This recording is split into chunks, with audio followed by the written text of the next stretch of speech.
تھا، تنے تنہا تھا، کپڑے نہیں تھے، جوتے نہیں تھے، بالکل ہی تنہا جسم لے کے اس دنیا میں آیا. اور یہ صورتحال ساروں کی ہے. کسی غریب کا بیٹا ہو، کسی امیر کا بیٹا ہو، کسی شاہ کا ہو، کسی گدا کا ہو، کسی سیاسی لیڈر کا ہو، یا کسی گلی کے اندر جھاڑو دینے والے خاک روب کا ہو، ساروں کی صورتحال یہی. بالکل تنے تنہا آئے، کوئی شے لے کے نہیں گئے. تو یہی اصل اللہ رب العزت اس بندے کو سمجھانا چاہ رہا ہے. جب تو آیا تھا تو کوئی چیز نہیں تھی، جب جائے گا تو کوئی چیز نہیں لے کے جائے گا، خالی جائے گا. اور جو ہوگا وہ چھوڑ کے جائے گا. بس فرق یہ ہوگا کہ ایک کپڑا تجھے دے دیا جائے گا بس ستر ڈانپنے کے لیے. جو بھی ساری زندگی تو کمائے گا وہ سارا تیرے پاس ہی رہے گا. کہا یہ جاتا ہے کہ سکندر اعظم ذوالقرنین، یہ سکندر اعظم اور بھی گزرا ہے، وہ غیر مسلم تھا، لیکن ہم ذوالقرنین ان کی بات کر رہے ہیں. تو ان کے بارے میں ہے کہ ساری دنیا کے اوپر انہوں نے حکومت کی، ساری دنیا پر حکومت کی. تو جب اس دنیا سے جانے لگے تو کہا کہ میرے جو ہاتھ ہیں میرے کفن سے باہر نکال دیں. کیوں؟ کہ لوگوں کو یہ بات معلوم ہو جائے کہ دنیا پر حکومت کرنے والا وہ بھی خالی ہاتھ جا رہا ہے، ساروں بھی خالی ہاتھ جا رہا ہے، لے کے کوئی ساتھ نہیں جائے گا. جس طرح خالی آئے ہیں اسی طرح خالی ہم نے جانا ہے. اگر ساتھ کوئی چیز جانے والی ہے تو وہ نظر نہیں آئے گی، وہ اعمال ہے، وہ بندے کے نیک اعمال ہیں. اچھا، یہاں پہ سمجھانے کے لیے ایک باپ نے اپنے بیٹے کو وصیت کی، بڑی زبردست وصیت کی. جب سے والدین نے یہ وصیتیں کرنی چھوڑ دی ہیں تب سے اولاد ناکام ہونا شروع ہو گئی. آپ نے کتابوں میں پڑھا ہوگا کہ باپ مرتے وقت فلاں وصیت کر گیا. ہم نے پچھلے جمعے میں بھی آپ کو وصیت سنائی تھی اکٹھے رہنے پہ جو کسان نے کی تھی. ایک اور وصیت ہمیں نظر آتی ہے. باپ نے وصیت کی اپنے ایک بیٹے کو کہ بیٹا جب میں جاؤں تو مجھے جرابوں کا ایک جوڑا دینا، میں اپنے پاؤں پہ پہن کے جانی ہے. تو وہ مہربانی کرنا، نہ تو قیمتی ہوگی اور نہ ہی تیرے اوپر میں کسی قسم کی کوئی ذمہ داری ڈالتا ہوں، لیکن میرے پاؤں میں جرابیں ہوں، ننگا نہیں مجھے بھیج جب میں اس دنیا سے جاؤں. بندہ فوت ہو گیا. بیٹے نے علماء سے پوچھا کہ حضور والا میرا باپ مجھ سے بڑا پیار کرتا تھا، کوئی چیز نہیں مانگی اس نے، جاتے جاتے وہ مجھے کہہ دیا ہے کہ صرف جرابوں کا ایک جوڑا وہ میرے ساتھ نہیں رکھنا، میرے پاؤں پہ پہنا دینا، تو وہ میں اس طرح کفن دینے کے بعد قبر میں مجھے دفنا دیا جائے، کفن دے دیا جائے. تو وہ مولوی صاحب نے کہا کہ نہیں، اسلام کے اندر تو اس کی اجازت نہیں ہے، تو آپ ایسا نہیں کر سکتے. آپ کو جو ہے وہ جرابیں پہننے کی اجازت نہیں ہے، اپنے باپ کو تم جرابوں کا جوڑا نہیں پہنا سکتے. وہ بڑا پریشان ہوا. اس نے کہا حضور والا میرے باپ نے ساری زندگی مجھ سے کسی چیز کا سوال نہیں کیا، خالی جرابیں ہیں، یہ تو قیمتی بھی نہیں ہے. اس نے بڑا نا شور کیا اور بڑی بات کی، یہاں تک کہ وہ جو بات پھیلتے پھیلتے علاقے کے وہ جو علماء تھے وہ جمع ہو گئے. بڑا بحث مباحثہ چل گیا کہ بچہ کہتا ہے میرے باپ نے ایک مجھے وصیت کی تھی کہ جب اس دنیا سے جاؤں تو بس مجھے موزوں کا ایک جوڑا، جرابوں کا ایک جوڑا دینا اور پہنا کے مجھے دفن کرنا. بچہ ضد کر رہا ہے، وہ کہتا ہے میرے باپ کی وصیت ہے. علماء کہتے ہیں کہ اسلام نے اس چیز کی اجازت کوئی نہیں دی، ہم کس طرح اجازت دے دیں؟ ہم آپ کو کیسے یہ کہہ دیں کہ آپ یہ کام کر لیں؟ وہ آپ کے باپ نے وصیت کی ہی ہو. تو یہاں سے ایک مسئلہ سننے، اس واقعے کو اب بعد میں مکمل کرتے ہیں. مسئلہ یہ ہے کہ مرنے والا وصیت کر جائے مجھے 644 میں دفن کرنا، مجھے جڑا والے میں دفن کرنا، یا میرے جو والدین ہیں وہ وہاں ہیں. کوئی بی بی یہ وصیت کر دے کہ مجھے میرے میکے میں جا کے دفن کرنا، یا کوئی یہ وصیت کر دے کہ یار وہ میرا جنازہ فلاں بندہ پڑھائے. ان وصیتوں کے اوپر عمل کرنا اولاد کے اوپر فرض کوئی نہیں ہو جاتا، ضروری کوئی نہیں ہو جاتا. اگر کوئی اپنی مرضی سے وصیت پوری کر دے اور وصیت بھی اسلام کے اندر قابل قبول ہو تو اچھا ہے. لیکن یہ بندہ بات سمجھے نہیں، مجھے تو میرا ابا کہہ گیا تھا اور اب میں نے ہر صورت کرنا ہی کرنا، یہ فرض واجب نہیں، یہ ضروری نہیں ہے. بعض بندے یہ وصیت کر جاتے ہیں نہیں جی وہ مجھے ایک جگہ سے دوسری جگہ دفن کر دینا، اسلام کے اندر اس کی بھی اجازت نہیں ہے، قبر کشائی نہیں ہو سکتی۔ آج تو یہ لوگوں نے تماشا بنا رکھا ہے، اور یہ ہے بھی سارا معاملہ وہ پیروں کی طرف منسوب ہے، صوفیاء کی طرف، جو نام کے صوفی ہیں ان کی طرف منسوب ہے کہ نہیں وہ پیر صاحب پہلے یہاں دفن تھے تو اب ان کی قبر نکال کے ان کے رشتہ دار وہاں لے گئے ہیں، یہاں پر بھی ان کا مزار بنا ہوا ہے، وہاں پر بھی ان کا مزار بنا ہوا ہے۔ وہ قبر اللہ کے رازوں میں سے ایک راز ہے، اس کو نہیں کھولنا چاہیے تھا، ہرگز نہیں کھولنا چاہیے تھا، سوائے کسی بڑی مجبوری کے، بڑی مجبوری کے، اور اس کی بھی چند صورتیں ہیں، ہم اس طرف نہیں جاتے، لیکن عام طور پہ ہماری عوام نے یہ جو ٹرینڈ بنا رکھا ہے اسلام کے اندر اس کی اجازت نہیں ہے۔ پھر بعض علاقوں میں یہ جو جاگلیوں کے علاقے ہیں وہاں پہ یہ باتیں بھی سننے کو ملتی ہے کہ جی میت امانت کر کے دفن کر دی ہے، اسلام کے اندر اس کی بھی اجازت نہیں ہے۔ میت امانت کر کے دفن، جی یہ 10 دن رہے گی، 40 دن امانت کے طور پہ رہے گی، اور پھر اس کی قبر کھود کے اس کو فلاں جگہ پہ جا کے دفن کر دیا جائے گا، یہ طریقہ ٹھیک نہیں ہے۔ اور ہمارے بھی کتنے اعتقاد کمزور ہو گئے ہیں، ایمان کمزور ہو گئے ہیں، ہم کہتے ہیں فلاں بابا یہاں آ کے 10 دن بیٹھا تھا، وہاں پہ مزار بنا دیا، بابا جی وہاں بیٹھے تھے فلاں جگہ پہ مزار بنا دیا۔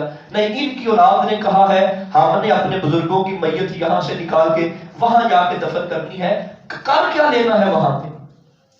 اصل مقصد ہوتا ہے اس کے اندر بزنس، کاروبار، دکانداری، کہ میرے وہ وڈیرے کا مزار رہے گا، لوگ آئیں گے چڑھاوے چڑھیں گے اور پھر ہمارا بزنس چلتا جائے گا۔ پہلے بھی ہم نے شاید ایک بار بات کی تھی، یہ اہل سنت کا موقف ہے، اسلام کے اندر منت اللہ کے نام کی ہے، نظر منت اللہ کے نام کی ہے۔ ہم اولیاء اللہ کے انکاری کوئی نہیں ہے، لیکن ہمارے عقیدے دیکھیں نا کتنے کمزور ہو گئے ہیں۔ اگر کسی کے بیٹے کو چوٹ لگتی ہے تو منت کیا مانے گا کہ وہ میں داتا صاحب کے مزار پہ دیکھ دوں گا، منت کیا مانے گا جی میں خواجہ صاحب کے مزار پہ فلاں کروں گا جی۔ تو یار تو یہ کیوں نہیں کہتا کہ میں 10 نفل آ کے پڑھوں، میں اللہ کے نام پہ کسی غریب کے گھر کا راشن چلا دوں گا؟ منت ایسی کیوں نہیں مانتا؟ اس کو منت نہ کہیں، اس کو اصالہ ثواب کہیں، وہ صرف جائز ہے، اس کا حکم ہے۔ جو اصل اسلام کے اندر حکم ہے وہ اللہ کے نام کی منت کا حکم ہے۔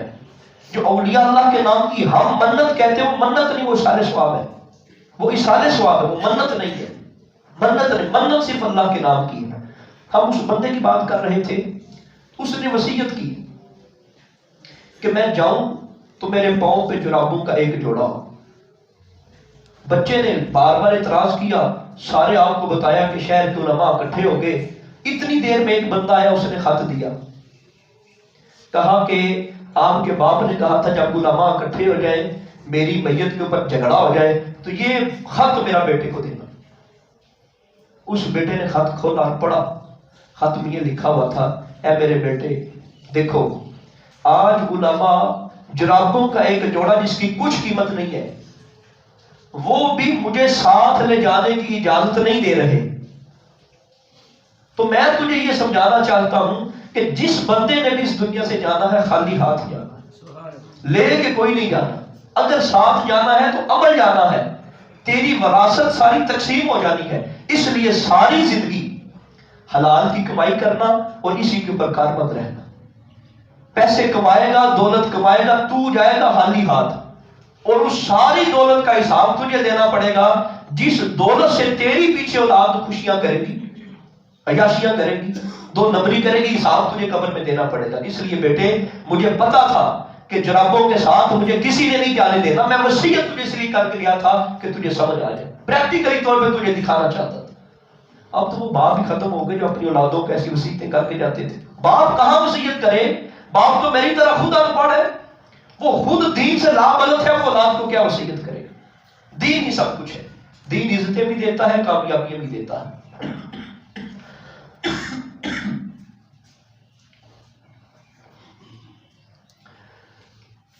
اور یہاں پہ سورہ نساء میں اللہ رب العزت نے فرمایا مما قل منہ او کثر، فرمایا وراثت کا مال تھوڑا ہو یا زیادہ ہو تقسیم کرنا ہی کرنا ہے، وراثت کا مال تھوڑا ہو یا زیادہ ہو، جس کا جو حصہ اللہ نے بتا دیا یا رسول مقبول صلی اللہ علیہ وآلہ وسلم نے بتا دیا وہ دینا ہی دینا ہے۔ اچھا وراثت کے اندر ہم مرضی کوئی نہیں کر سکتے. یہ بات بندوں کو نا جی یہ بڑے وہ سمارٹ بننے کی کوشش کرتے ہیں، وہ پڑھے لکھے لوگ آج کل جن کو ہم دنیاوی طور پہ پڑھے لکھے کہہ رہے ہیں، وہ نہیں یار کوئی نہیں ہے یتیم بچہ اینو بھی نال دے دیو جی، نہیں یار وہ اینو بھی نا جی باپ دی وراثت دے دیو جی. اچھا باقی لوگ جو ہیں وہ پاس وہ کہتے ہیں یار بڑی اچھی بات کی ہے انہوں نے، تو ان کے خاندان کا ہے بھی شک دور کا، تو اس کو بھی وراثت جائے گی، اس کو بھی چلو کچھ پیسے مل جائیں گے، تو لوگ تعریف کرتے ہیں.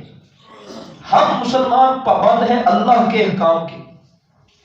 تباہی ہماری تب ختم ہو جاتی ہے، تباہی ہوتی تب ہے جب ہم خود سے کسی کام کو کرنا شروع کر دیتے. آج کتنے لوگ ہیں جو اپنی زکوٰۃ کے پیسے ہسپتالوں میں دے رہے ہیں فری ڈسپینسری کے نام.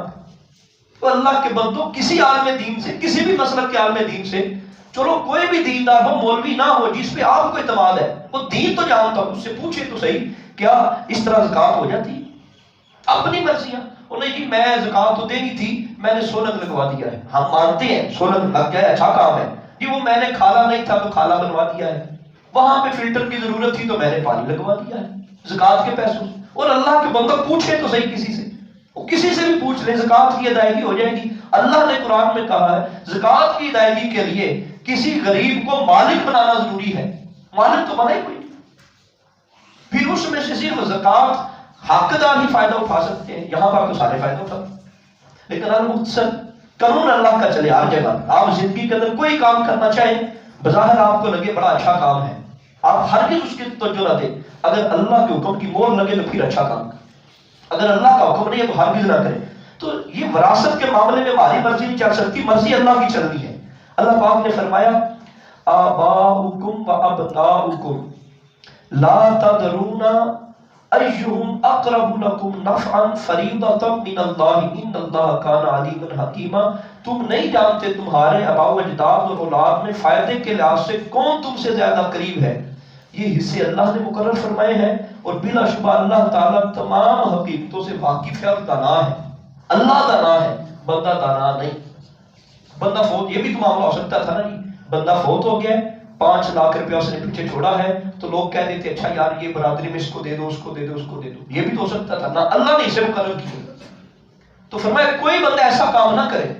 اللہ جانتا ہے، اللہ دانا ہے، اللہ حقیقت کو جانتا ہے، اس نے اسے مقرر کر دیے.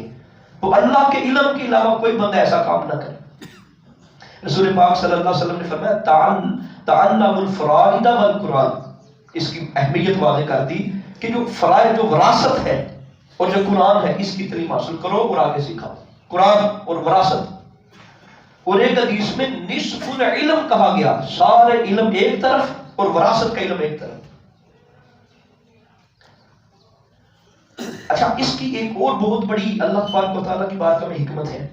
آپ پورا قرآن دیکھ لیں، اقیم الصلاۃ یہ حکم ہے، یا ورکعوا مع الراکعین، نماز قائم کرو، رکوع والوں کے ساتھ رکوع کرو. اس کے علاوہ ہمیں حکم کوئی نہیں ملتا.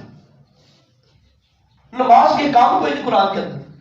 اسی طرح حج ہے، وَأَتِمُّ الْحَجَّ، حج کی ادائیگی کرو، لیکن کیسے کرنی ہے احکام اتنے کوئی نہیں ہے. کتب علیکم الصیام، تمہارے اوپر روزے فرض کیے گئے، ان کی مکمل ڈیٹیل قرآن کے اندر کوئی نہیں ہے. لیکن وراثت کا علم وہ ہے جس کی ڈیٹیل اللہ نے قرآن کے اندر دے دی، اس سے اللہ نے مقرر کر دی. تو اس سے بھی اس علم کی اہمیت واضح ہوتی ہے کہ جو وراثت ہے اس کو اللہ رب العزت نے لازم کر دیا، اور اس کے حصے اللہ رب العزت نے بیان کر دیے. اللہ پاک نے قرآن میں فرمایا یوصیکم اللہ، اللہ تمہیں حکم دیتا ہے وراثت کے سلسلے میں. کیا؟ فی اولادکم، تمہاری اولاد کے سلسلہ میں، تمہاری اولاد کے متعلق اللہ نے حکم دے دیا. اچھا وراثت کے کچھ مسائل جو ہیں ان کو سماعت کرنے سے پہلے کچھ ضوابط سماعت کر لیں. مال وراثت میں مرنے والے کے اقارب کا حق ہے، اجانب کا حق نہیں. اقارب جو سب سے قریبی رشتہ دار ہیں، اجانب جو دور والے، جو جانب والے، جو سائڈ والے، اطراف والے ہیں. اگر کوئی قریبی رشتہ دار موجود ہے اور غیر قریبی موجود نہیں ہے تو اب قریبی کو ملے گا، دور والے کو کوئی نہیں ملے گا. جو جتنا میت کے قریب ہے اس کا حصہ ہے، جو جتنا دور ہوتا جائے گا اس کا حصہ ختم ہوتا جائے گا، قریب والوں کا حصہ ہے. اقرب فالاقرب، یہ ضابطہ بیان کر دیا گیا کہ جو قریب سے قریب تر ہے اس کو ملنی ہے وراثت.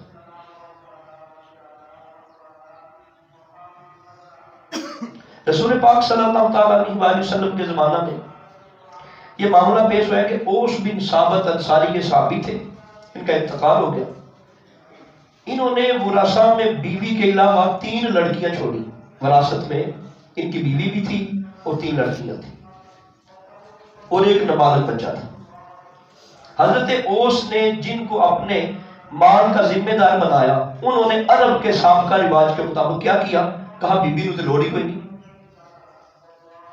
لڑکیوں کو تو ویسے وراثت نہیں دینی جس طرح ہم کوئی نہیں دیتے، اور نابالغ بچوں کو ویسے ہی چھوٹا ہے، پھر وہ چاچوں کو وراثت دیتے، جن کے ساتھ سلامت تھی ان کو دے دی. اب رسول پاک صلی اللہ علیہ وسلم کے پاس وہ روتی ہوئی آ گئی بی بی، یا رسول اللہ صلی اللہ تعالیٰ علیہ وآلہ وسلم میں بیوہ عورت ہوں، میرا صاحب انتقال کر گیا ہے، ایک بچہ ہے، 3 بچیاں ہیں، کیا کروں، کیسے زندگی گزاروں؟ رسول پاک صلی اللہ علیہ وسلم نے فرمایا وہ زیادتی کی ان لوگوں نے، ایسا نہیں کرنا چاہیے تھا، لیکن ابھی تک وراثت کے حکم نازل نہیں ہوئے تھے. سرکار نے فرمایا صبر کرو، انتظار کرو، اللہ بھی حکم نازل کرے گا. تو اللہ رب العزت نے پھر یہ حکم نازل فرمایا للرجال نصیب مما ترک الوالدان والاقربون وللنساء نصیب مما ترک الوالدان والاقربون. فرمایا جس طرح مردوں کا حصہ ہے اسی طرح عورتوں کا بھی ترکے میں سے حصہ ہے. اور یہ جو انہوں نے کہا ہے بچیوں کو بھی محروم کر دیا جائے، وہ تو بچیاں ہیں، بیوی کو بھی محروم کر دیا جائے، ان کو بھی نہیں وراثت ملنی، تو فرمایا یہ انہوں نے زیادتی کی ہے. اب حصہ بھی دوبارہ ان سے لے لیا گیا. اور رسول پاک صلی اللہ تعالیٰ علیہ وآلہ وسلم نے فرمایا کہ اللہ نے آگے اصول دے دیا ہے وراثت کا. اصول کیا دیا ہے؟ یوصیکم اللہ فی اولادکم للذکر مثل حظ الانثیین. فرمایا کہ اللہ نے اصول یہ دیا ہے کہ مرد کو عورتوں کی بنسبت ڈبل حصہ ملے گا. مرد کو 2 حصے ملیں گے، عورت کو 1 حصہ ملے گا. اور مشکاہ شریف کے اندر بھی ہے جس میں مردوں کے مقابلے میں عورتوں کا حق ثابت ہو، نصف حصہ ان کو دیا جائے گا، مکمل مرد کو اور نصف عورت کو. یا اس کو یوں کہہ لیا جائے مردوں کو 2 حصے، عورتوں کے 1 حصہ. اچھا اب اس کے اندر یہ ایک بات ذہن میں آتی ہے کہ عورتوں کو یہ کیوں کر لیا، عورتوں کو مردوں کے برابر کیوں نہیں کیا؟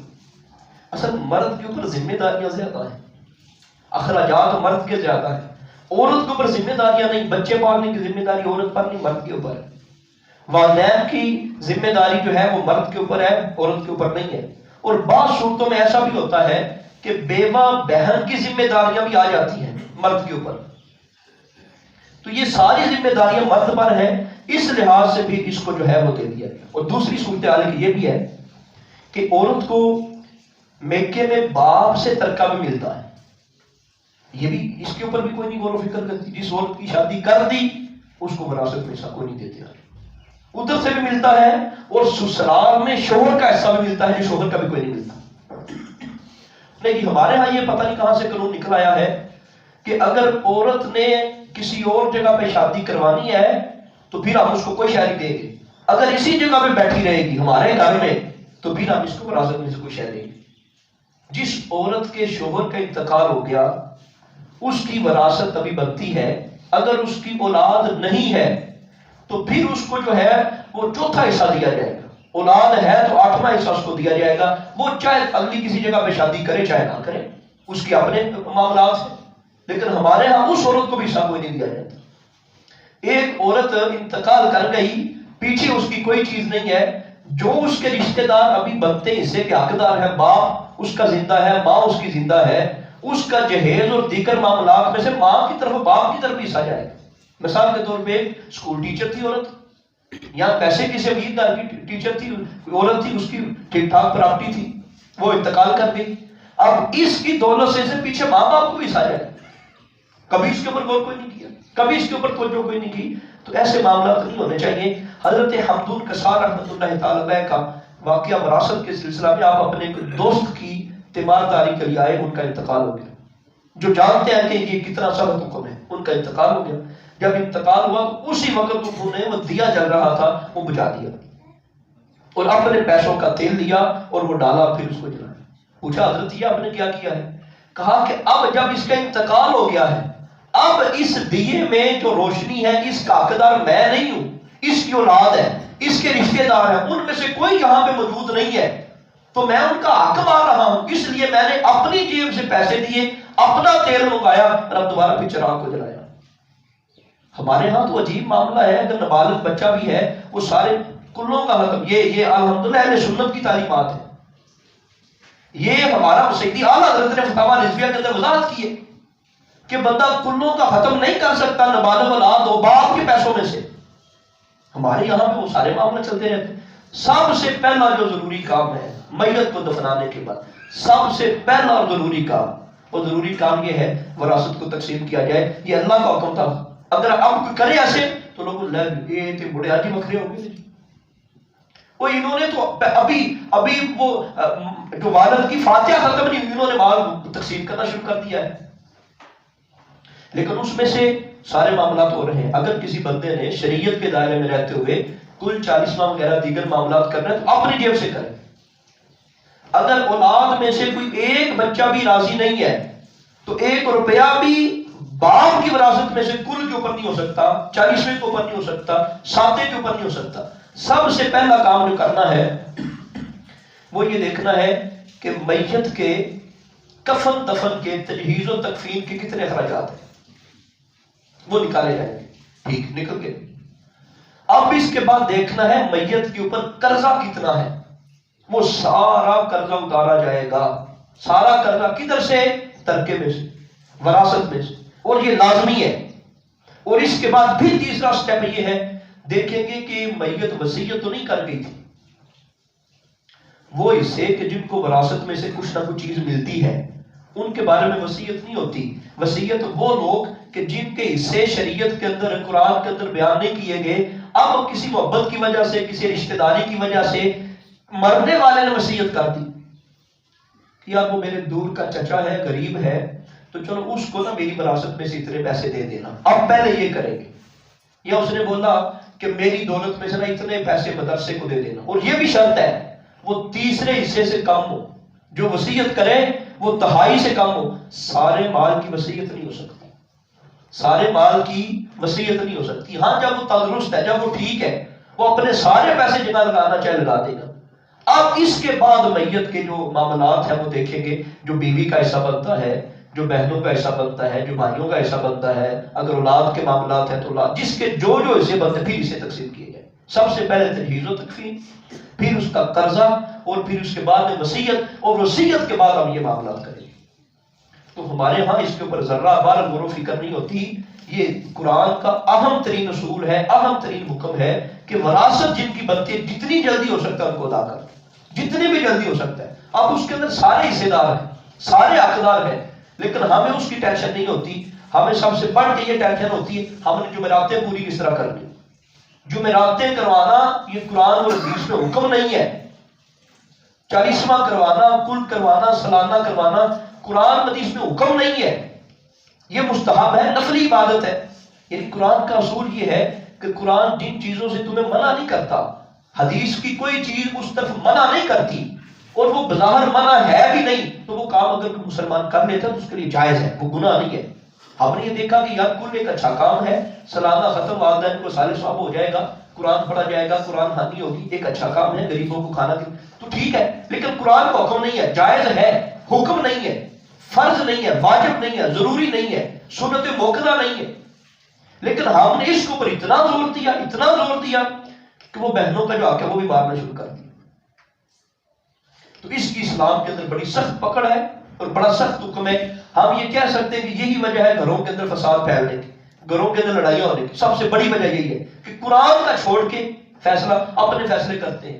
اور اگر اپنی زندگی کے اندر کوئی بندہ وراثت دینا چاہے اپنی اولاد کو، حضرت صاحب کی نبی وقاص آ گئے، ان کی 2 بیویاں تھیں، تو ایک بیوی نے ان کو کہا کہ یہ جو آپ کا مال ہے، یہ بیٹا ہے، یہ بھائی ہے، تو اس کے نام لگوائیں، سرکار اس کے اوپر گواہ کر لیں۔ وہ گئے نبی پاک صلی اللہ علیہ وسلم کے پاس، نبی پاک صلی اللہ علیہ وسلم نے فرمایا کہ جو باقی تیرے بیٹے ہیں ان کو بھی ایک ایک باغ دینا چاہتے ہو؟ کہا نہیں۔ فرمایا نہ، پھر اس کو بھی نہ دو۔ زندگی میں اگر باپ اپنے بچوں کو دینا چاہے تو وہ وراثت نہیں ہے، وہ عطیہ کہلائے گا، وہ ہبہ کہلائے گا، وہ گفٹ اور تحفہ کہلائے گا، دے سکتا ہے۔ لیکن اس کے اندر برابر برابر دے گا. حتیٰ کہ علماء نے لکھا کہ یہاں بہنوں کو بھی برابر دے گا. بہنوں کو بھی برابر. مرنے کے بعد جب وراثت تقسیم ہوگی پھر بہنوں کا آدھا ہے، لیکن اگر بہنوں کو آدھا بھی دے دیا جائے تو جائز پھر بھی ہے. افضل یہ ہے کہ بہنوں کو بھی برابر دیا جائے، بھائیوں کو بھی برابر دیا جائے. لیکن اگر وراثت کی تقسیم کے اعتبار سے بہنوں کو آدھا دے دیں اور بھائیوں کو ڈبل دے دیں تو پھر بھی جائز ہے.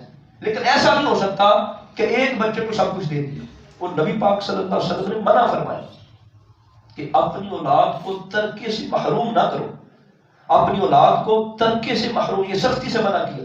ہمارے ہاں چھوٹی سی نافرمانی ہو جائے باپ کی تو باپ کہتا ہے یہ میرے واسطے آپ ہو گئے. نہیں جی، اس نے اپنی پسند کی شادی کر لی تو میں ان کو قربان کر دیتے. اس نے جو باپ کی دل ازاری کی ہے اس کا وہ مجرم رہے گا. جو باپ کی نافرمانی کی ہے، جو علاقے میں محلے میں باپ کا دل دکھایا ہے، اس کا وہ مجرم رہے گا. پسند کی شادی کرنے کی اس کی اجازت تھی، اس کا حق تھا، اس نے کر لیا. بہتر یہ تھا کہ وہ والدین کو راضی کر کے کرتا. لیکن یہاں پسند کی شادی کرنے سے پسند کی شادی تو ہو جائے گی لیکن والدین کی دل گزاری کا گناہ باقی رہے گا. لیکن اس کا یہ مطلب نہیں کہ باپ کہے میں نے وراثت سے اس کو ختم کر دیا، ایسے نہیں ہو سکتا. ہاں اگر یہ ہے کہ بیٹا شرابی ہے، زانی ہے، کبابی ہے، آپ کو لگتا ہے کہ اس کے معاملات اچھے نہیں ہیں، یہ میری دولت کو بھی ضائع کرے گا، تو ایسے بیٹے کو پھر محروم کیا جا سکتا ہے. ہاں اگر یہ لگے کہ ایک بیٹا اچھا ہے، دیندار ہے، اس کو باقیوں کی نسبت زیادہ دیا جا سکتا ہے. خلاصہ کیا گفتگو کا؟ وراثت لازمی ہے. بہنوں کا جو حصہ ہے، بھائیوں کا جو حصہ ہے، بیوی کا جو حصہ ہے، ماں کا جو حصہ ہے، وہ ہر صورت لازمی. وہ اب حق مار رہے ہیں. اور آج ایسا ہر بندے کو ضرورت ہے پیسوں کی. کہ آپ کو یہ نہیں پتا بہن نے اگر بھائی سے پیسے قرضے کے طور پہ لیے ہوں تو ضرور اس کو واپس کیے جاتے ہیں، ضرور وہ مانگتے ہیں. لیکن نہیں جی وہ پیڑا کہہ دیا نہیں جیسی دے دیتا ہے، وہ مجبوری کے طور پہ کہتی ہے، کہتی کوئی نہیں. اور کہنے سے وراثت نہیں ہو جاتی. یہ بھی مسئلہ سمجھ رہے ہیں. وراثت کے لیے یہ ضروری ہے کہ ان کا جتنا حصہ بنتا ہے حصہ مقرر کرے اور وہ حصہ ان کو دے، ان کی مالک بن جائے. پھر وہ کہیں ٹھیک ہے اب ان کی مرضی ہے. وہ کون کہتا ہے کہ میرے پاس لاکھ روپے آ رہے ہیں میں نہ دوں؟ آج کے دور میں وہ صرف اس لیے ڈرتی ہے کہ وراثت لے لی تو کل بھائی مجھے گھر میں داخل نہیں ہونے دے گا، میں کس منہ سے جاؤں گی؟ آپ ان کو تسلی دیں، کہیں نانا یہ تیرا حق ہے، میرا حق نہیں. یہ باپ کی وراثت میں سے اسلام نے تیرا حق بنایا ہے. اگر اس طرح کر کے ہم ان کو کہیں گے تو وہ تو پہلے لینا چاہتی ہے. وہ لیتی صرف اس لیے نہیں ہے کہ بھائی کیا کہے گا، لوگ کیا کہیں گے، معاشرہ کیا کہے، وہ میری ماں کیا کہے گی کہ بھائی کو حصہ لے. وہ نہیں جی وہ اسی لمبرداری پیٹ دی لہڑی ہے تو مہربانی کرو ذرا سہن کر دی. وہ ساری زندگی بے شک ان کی رات کی روٹی نہ بنے، بھائی نے کبھی وہ اس کی طرف پلٹ کے نہیں دیکھا. لمبرداری تو بہنوں نے دے دی. کتنے لوگ ایسے ہیں جن کے واقعات ایسے، لیکن ان بہنوں کا کوئی نہیں خیال ہوتا ساری زندگی. نہیں جی اسی تو عمرہ کروا دیں گے، تو حج کروا دیں گے تو ٹھیک ہے. انہوں نے کی کروالیاں نے کہنا بھی ٹھیک. ان کے اپنے ہاتھ بڑے کمزور ہیں. بھائی جو ہے وہ بڑی بڑی گاڑیوں کے اوپر سفر کرتے ہیں اور بہن جو ہے وہ ہر روز نوکر گاڑیوں کے اوپر آتی. جب اس کو آنا ہو بھائیوں کو پھر بھی کوئی نہیں خیال آتا. وہ جو گاڑیاں ہیں وہ بہنوں کے پیسوں کی ہے. ہم پھر کہتے نہیں کوئی نہیں، یہ ان کا حق ہے، حق ہے، حق ہے، ان کو دینے سے بات بنے. اور اس سے انسان جب اسلام کا حق پورا کرتا ہے ماڑا کوئی نہیں ہو جاتا. اور یہ بھی مسئلہ سماعت فرما لیں. کسی بندے کو یہ پتا ہے کہ میرے باپ کا جو بزنس ہے وہ اچھا تھا، کسی عہدے کے اوپر تھا، میرے باپ کو لوگ رشوت دیتے تھے، میرے باپ کو لوگ جو ہے وہ ناجائز پیسہ دیتے تھے. اب اولاد کو پتا ہے، اب اولاد ترکے میں کیا کرے گی، وراثت میں کیا کرے گی. جتنی رقم کے بارے میں کنفرم ہو کہ اتنی جو رقم ہے وہ سود کی ہے، وہ رشوت کی ہے، وہ جوے کی ہے، وہ دلالی کی ہے، کسی بھی ناجائز معاملے کی ہے، وہ اتنی کی اتنی رقم بالکل تقسیم نہیں کی جائے گی. آپ کو پہلے جو مسئلہ بتایا تھا، ناجائز پیسوں سے حج فرض کوئی نہیں ہوتا، ناجائز پیسوں سے زکوٰۃ کوئی نہیں ہوتی، ناجائز پیسے مسجد مدرسے میں دینے سے کام کوئی نہیں آتے. تو اب وراثت میں کیا کریں گے؟ وہ جتنے پیسے بنتے ہیں وہ سارے کے سارے پیسے الگ کریں گے. اگر تو بندے کو پتہ چل جائے کہ یہ بندہ زندہ ہے، جتنے اس بندے سے میرے باپ نے رشوت کے پیسے لیے تھے اب وہ بندہ زندہ ہے، بندہ زندہ نہیں ان کی اولاد زندہ ہے، اتنے پیسے ان کو دے دیے جائیں. لیکن اگر پتہ ہی نہ چلے کس سے لیے ہیں لیکن اندازے کے طور پہ رقم انہوں نے سائڈ پہ کر لی، تو وہ جو رقم ہے وہ بغیر نیکی، بغیر صدقہ کی نیت سے وہ کسی فقیر کو دے دیں. تو اس کو وراثت کے اندر تقسیم نہیں کیا جا سکتا. حرام کے مال کا یہ حکم ہے. تو اس لیے ہمیں چاہیے ہم ایک تو اپنی رزق کو حلال کریں، باقی جن کا جتنا معاملہ بنتا ہے تجہیز و تکفین کے معاملات کریں، رشتہ دار موجود ہیں سب کریں، لیکن سب سے پہلا معاملہ یہ کریں اپنے گھر کی چٹ بنائیں اور کسی بھی معتبر عالم دین سے کہیں لو جی ہمیں وراثت کا مسئلہ نکال کے دیں. اتنے میرے بھائی ہیں، اتنی میری بہنیں ہیں، فلاں اتنا ہے، ہم ساروں کو کتنا کتنا حصہ آئے گا. ہر قسم کی جائیداد میں سے حصہ دینا ہوتا ہے، ہر قسم کی جائیداد میں سے. یہ نہیں اچھا جی یہ گھر ہے، منقولہ ہو غیر منقولہ، وہ منتقل ہو سکتی ہے، منتقل نہ ہو سکتی ہے. جو بھی